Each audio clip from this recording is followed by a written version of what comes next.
Hi everyone, time for another talking video. I'm going to talk about my new bass in this one, which I'm very excited to have. I used it on 2112, so some of you have already seen it, and I hope everyone liked how that video sounded, how the bass sounded on it. So this is my new jazz bass, made by Freddy Gabrsek of Freddy's Frets in Canada. Some of you who are into Rush might know of his Sportscaster replicas. He does the Sportscaster guitar replicas, which lots of people who do Rush covers own and have bought. The guitarist in my tribute band, Ian, owns one, and he, spoke very highly of it, and that's kind of how I thought about getting in touch with Freddie to do a bass for me. So I've been looking for a kind of like a luthier to make a jazz bass for me for a while, and I had a few things in the process which never really came to anything, and no one was going to do it kind of exactly how I wanted it. So eventually I thought I'd contact Freddie, and I had a call with him and talked about some ideas for the bass, and he seemed really up for doing it. So we went ahead and took about, this is probably over a year ago that we had the conversation, I think. I don't know exactly when, and just ran through the basic ideas, and then I went to pick it up in Toronto about a month ago, which was awesome, like really exciting to go, and I had a really nice trip as well, so that was good. And shipping was so expensive that it was almost, I don't think it was actually cheaper, but it was pretty close to the same price to fly there and pick it up as it was to have it shipped, but obviously without all the risks of getting a nice instrument shipped, because I could actually have it with me and make sure it was looked after and safe and stuff. So yeah, I've had it with me now for about a month back in the UK, and it's basically modelled after it was kind of like a Geddy jazz bass was the idea, but I wanted to change some of the specs, so I kind of spec'd it a little bit more like Geddy's custom shop red jazz, for what I could find out about it anyway. I don't know exactly what the specs are on that bass, because I don't think they're really out there anywhere, but it's an ash body with 60s pickup spacing. That was something I wanted to try, because the Geddy signature has 70s spacing, and my other jazz bass has 60s spacing. And to be honest, I've mostly played on 70s jazz basses when I've gone into shops and stuff, because obviously the 72 is Geddy's main one. That's always been kind of the one that I've been interested in. But yeah, I thought going for a 60, I always loved how that red bass, his red one, sounded, especially on different stages, those live albums. So I thought I'd try the 60 spacing and just see what it was like. And yeah, there's definitely a difference between 60s and 70s. I don't know officially why that small movement of the pickup position would make such a big difference to sound, but having now owned two with 60s and played on loads of 70s, I think I can kind of hear a difference in common between all the 70s versus all the 60s. So I would say the 60s tend to have a slightly like cleaner sound, but certainly this bass and my other jazz bass with 60 spacing have a really like big low end, whereas my oh, it's not out at the moment. My Geddy jazz signature, I've always had real issues getting a bigger low end. The mid-range growl is definitely more pronounced on that bass, but the low end is not. I've never been able to get it to sound big, basically. Whereas this one, it's like it sounds huge, and I'm almost having to trim back the lows on my EQ blocks, because it's so bassy. So that's really good for me. That was kind of what I wanted, what I'd hoped for. So that sounds really good. Initially, I thought it was a bit bright. I was struggling with the brightness. It was too clean and too bright. It sounded quite a lot like my Steinberger, actually. The top end, it was very funky and clean, but wasn't. I was kind of missing the 70s growl for a little bit. But as I've played it, I don't know what's happened. I've obviously played it lots of hours now, this bass, and it's kind of mellowed. Maybe the frets or something have, get worn out a little bit when they're not brand new anymore, and it's sounding really good now, so I'm really happy with how it sounds. It's got much angrier, I'd say, compared to when I first got it, when it was kind of sounding very clean, almost like wow, I don't know how that's supposed to be pronounced.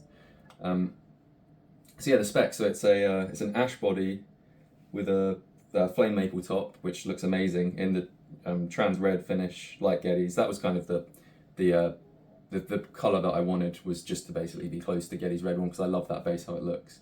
So an ebony fingerboard with a maple neck, which is painted black, and block inlays, pearl block inlays, like all the the 70s Fenders, which I thought was nice. What else? It's got the Tom Brantley jazz pickup, same as in my Geddy jazz bass. I wanted to keep those pickups because I really liked how they sounded. It's got a badass, so not an old badass bridge. I found some some new ones that were being produced. I suspect it's probably not by the same company who was doing the original ones, but I thought I'd try one.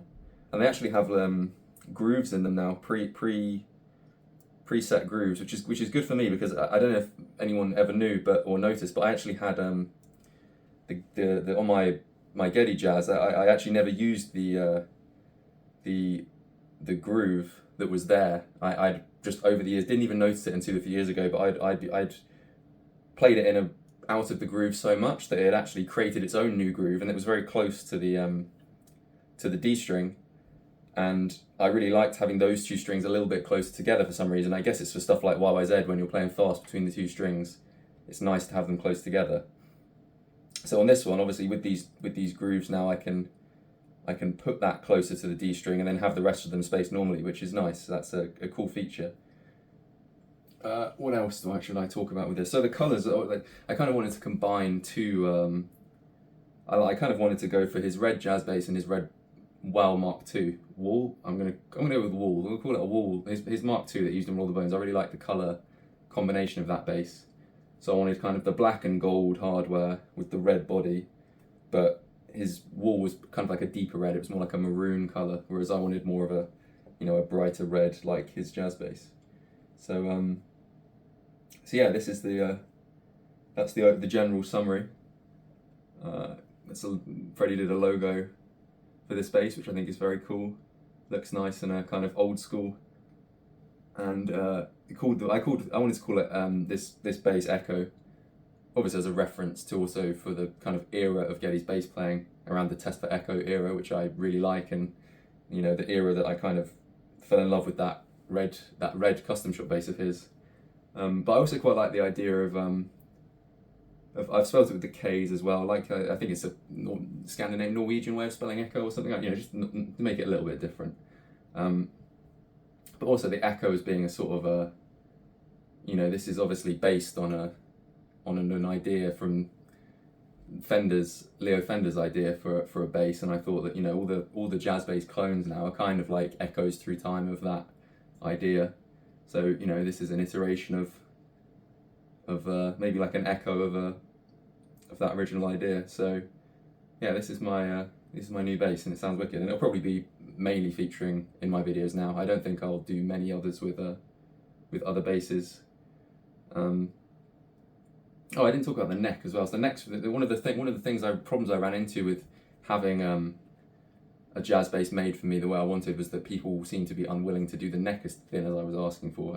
Maybe it's a stability thing, or people don't like doing it, or things go wrong. I mean, I know that the Geddy Jazz has like the thinnest neck I've ever played. I've never found another bass with a neck that thin, and mine's been really good. I've never had any problems with it, but I have heard a lot of people, especially online, I've read a lot of people having like nightmares with those basses in terms of the necks, the Japanese ones in particular.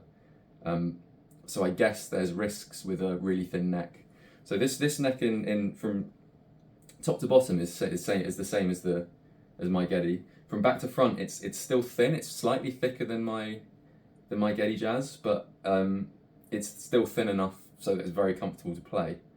Because I really like a back to front thin neck when I'm playing, and I found a lot of this actual like real 70s Fenders that I played on didn't have necks that were thin enough for me, and even the Fender Custom Shop wouldn't do a neck. If you're ordering a custom shop Fender, you can't get really customized specs from what I could see. So the only way to get a neck this thin was to find a luthier who was willing to do it, and Freddie was willing to do it, and the neck is really nice. So I'm very happy with that aspect of it, because it plays really nicely. And I got a drop D, I don't know if you can see that, drop D tuner in as well, because I like the idea of being able to go back between drop D and standard tuning quicker than having to, you know, stop and detune.